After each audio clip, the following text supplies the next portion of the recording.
Hi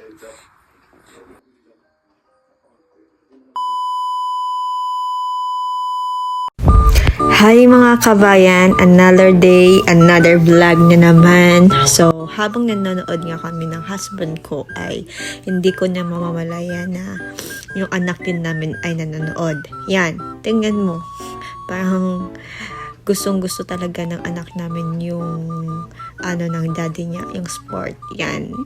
Tingnan niyo naman guys, yung mag-ama.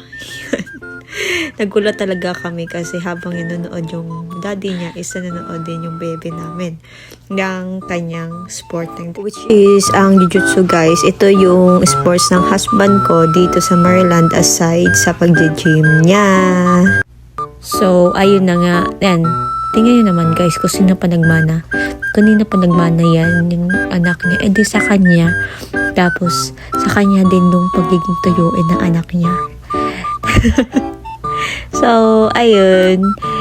Tutok na naman mag-ama sa jiu-jitsu. Kaya tuwang-tuwa ang ama kasi may potensyal ang bata na to pag lumaki. Kasi siya daw yung trainer niya. Okay? Tuwang-tuwa talaga ako sa pagkakita ko sa dalawa na to guys. Promise.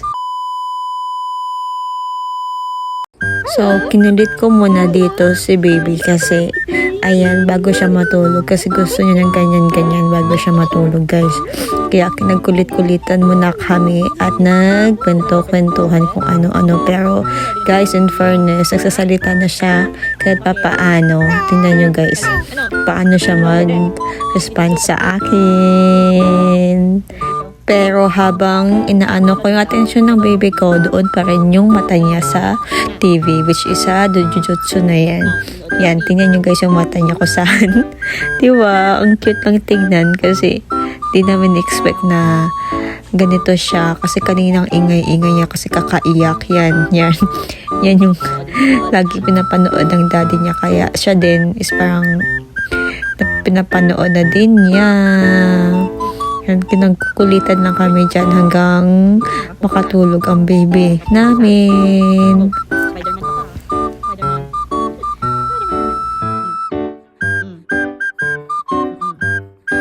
Boom! Bagsak! Yan guys, tulog na siya dyan sa oras na yan. Oh. I mean, nagpapaano lang yan pero tulog na siya. Ayan, ngiti-ngiti pa yan ng baby namin. Pero tulog na siya guys. So, ayun na nga mga kabayan. So, thank you for watching till the end. Don't forget guys to follow me and subscribe to my channel. And thank you. Ingat kayo. God bless. Salamat po.